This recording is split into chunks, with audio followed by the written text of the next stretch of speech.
Well, all right. We have some interesting events going on in our community lately. I'm sure all of you have heard that there was a young boy, Noah Trust, who was kidnapped out of a fairly small church right out of the Sunday school.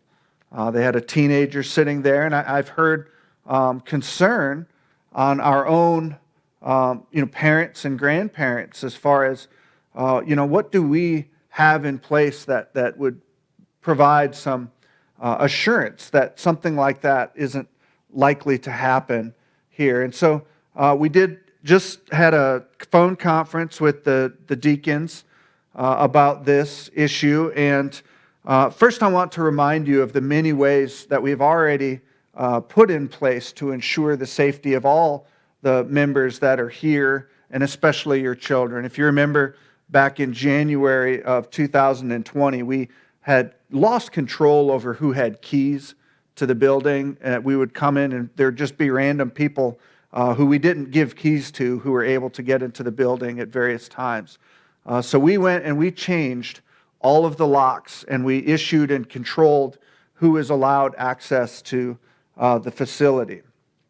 We also put in a combination internet-controlled timed lock that we can issue out a temporary code for outside organizations or folks that are coming in that have a special event like a bridal shower or a baby shower, the voting folks. If you're dropping off supplies for VBS or something like that, we don't have to issue you a key that you could then lend to somebody or make a copy for your own convenience at your own time.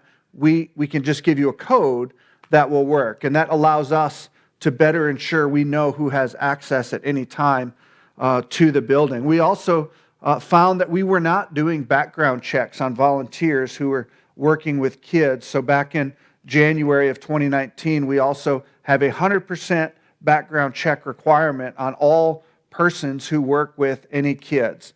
Now that doesn't mean if you come for fall into fun and you want to blow up balloons or paint faces that we're going to do a background check on you. We're talking about the regular volunteers, the teachers, the bus drivers, the folks that prepare food that might be with a child in an unsupervised or authoritative position. What's more than that, we also have every one of our rooms that have children in them. We've installed large windows in them, so anybody going by can see into the classroom. There's no time when a child is with an adult by themselves where they're not available to be looked in. Our exterior doors are full, top to bottom, see-through, so anybody going through the halls can see in all the way through.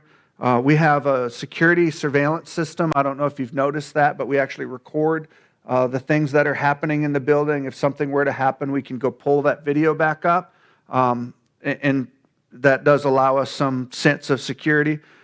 We have hall monitors in place. We just brought them back as we brought folks that are in, but we require at least one person to be on a kind of a roving sort of patrol that goes around during church service time and checks in to the nursery and the kids' classrooms. And then because of this situation here that just recently happened, we made the decision we are going to move the preschool out of the modular building into Classroom 3. Because right now they don't have a lot of those features that I just described, the surveillance system. They are kind of isolated out there. If you were to call for help out there just audibly, nobody would hear you because of where you are. So we want to move them a little closer to where the rest of the folks are. Although the hall monitor was going out there, a person could potentially drive to the back and get access to one of the doors that are there, and we wouldn't be able to see them. So that's going to happen this Friday. A couple of the men are getting together at 10 a.m. here in the building. If you're available Friday during the day to help us make that move, we invite you to come out. I can't guarantee that lunch will be provided, but Daniel C. is going to be here, and he's got a big heart. If you're watching this, Daniel, check Facebook from YouTube for comments on that one. The other thing we're going to do besides that is we are going to only unlock the door that's by the church office and my office and these 2 lobby doors for entrance. The other doors, the other 4 doors, are going to remain exit only all the time. When the bus ministry comes and drops kids off, the bus driver will unlock that door that they let kids in for that one moment, but it will be, and those doors will only open at 15 minutes prior to the start of service. And then at a designated time after service starts, the hall monitor will lock those doors again, and we won't have access in and out of the church during service times just freely. So that's the second thing that we're going to do to try to make sure that there is less risk of something like that happening for us. And then as far as dropping kids off and picking kids up, we do require a known person to be picking them up.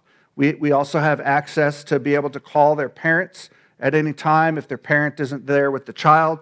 By making a phone call to those who are in the sound room booth, we can put the parent's name, the kid's name, right up on the monitor for the parent to see and take care of that. So we are very concerned about the safety of you and your children. We do not absolutely want you to think that you can't come to this place to worship God with your friends and family because you're worried about the security or safety or protection of your children. And, God works in interesting ways.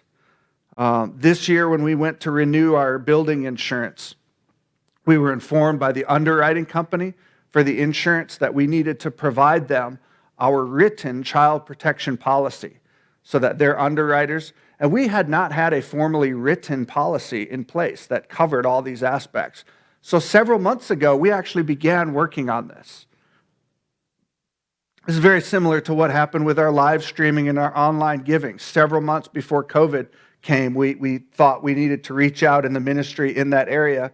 And as it turned out, God was just leading us into what He knew was coming. So we began working through a lot of these processes several months ago just to formalize them. And as it turns out, if you've been following what happened, evidently the people who were involved were kind of scoping out churches for easy targets. They have been here, and they did not choose us as a place that was possible for abducting a child from, because we had been working on these policies, and we've been taking precautions. So no, it's going to be a little bit inconvenient perhaps for you at times. We're not going to keep the same security policies all the time because that's not secure either. So there'll be changes, and change is hard, and I understand that. I don't like it either. But we're doing it because we love you, and we love your children, and we want you all to be and feel safe while you're here. I think I covered everything for that. So I'll put together a public service announcement about that as well and get that posted to Facebook, YouTube, and our church website. Another way God